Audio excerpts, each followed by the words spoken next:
In April 2026, a cruise ship set sail from the southernmost city on Earth, heading toward Antarctica. What was supposed to be the adventure of a lifetime turned into something nobody aboard could have imagined. A passenger got sick, then another. 3 people are now dead, and the world is watching because the virus responsible is one of the deadliest on the planet, and it just did something it almost never does. It spread from person to person. This is the full story of the 2026 Hanta Virus outbreak. What it is, how it started, what's happening right now, and what it means for you. What is Hanta Virus? Before we get into what happened on that ship, let's talk about Hanta Virus, because most people have never heard of it, and understanding what it is will help you understand why this outbreak is being taken so seriously. Hantaviruses are a group of viruses carried by rodents, mice, and rats. There are more than 50 known types. In the animals themselves, the infection usually causes no symptoms, but when it jumps to humans, it can be devastating. The most serious form of hantavirus disease is called hantavirus pulmonary syndrome, or HPS. It attacks the lungs, it causes fluid to build up in the chest, and it progresses fast, sometimes within days. The mortality rate: up to 38% of patients who develop full respiratory symptoms can die. That is not a small number. For comparison, COVID-19 had a global mortality rate of roughly 1 to 2% in most populations. Normally, you get hantavirus by being exposed to infected rodent droppings, urine, or saliva, usually by breathing in contaminated dust. You are not supposed to be able to catch it from another human being. Except, there is one type of hantavirus that breaks that rule. It's called the Andes virus, and it's the one at the center of this outbreak. The ship, the Voyage, and the first cases. The cruise ship is called the MV Hondius.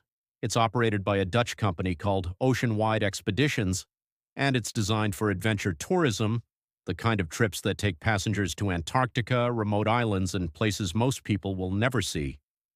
On April 1st, 2026, the Hondius left the port of Ushuaia, Argentina, the southernmost city in the world, carrying around 150 passengers and crew from 23 different countries.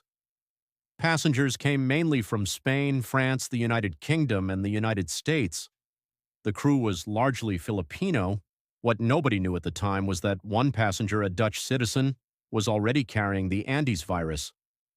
Investigators believe he contracted it before boarding during a 4-month road trip through Chile, Uruguay, and Argentina. He returned to Argentina just 4 days before departure. It's believed he came into contact with infected rodents somewhere along that route. Within days of setting sail, he became sick, and on April 11th, just 10 days into the voyage, he died. He became the first victim of what would turn into an international health emergency. His body was removed from the vessel when the ship stopped at the island of St. Helena on April 24th. His wife, who had been in close contact with him, also disembarked at St. Helena, already infected. She died 2 days later in a hospital in Johannesburg, South Africa. A third passenger died on board. More began showing symptoms, and here's where it got complicated.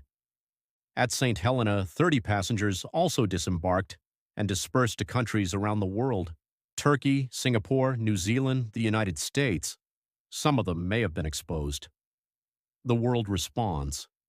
On May 2, 2026, the World Health Organization was formally notified of the cluster of cases on the Hondius.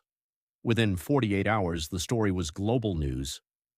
By May 4th, the WHO confirmed that the virus responsible was the Andes strain of hantavirus.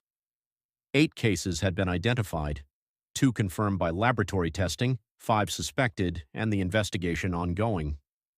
The CDC in the United States classified this as a Level 3 emergency response, their highest level of concern. American passengers who had disembarked at St. Helena were tracked down and placed under daily health monitoring, checking their temperatures and watching for symptoms. The ship itself, still carrying 147 people and 1 body, was stranded in the Atlantic. It couldn't dock at Cape Verde because local medical facilities couldn't safely handle the situation. The Canary Islands, despite initial resistance from local officials, eventually received approval from Spain to let the ship dock in Tenerife. On May 7th, a CDC team flew to meet the ship in the Canary Islands. On May 10th, today, the ship finally docked. Passengers are now being assessed and transported to their home countries. Meanwhile, 3 patients had already been airlifted to hospitals in the Netherlands and Germany. One British passenger is critically ill and being treated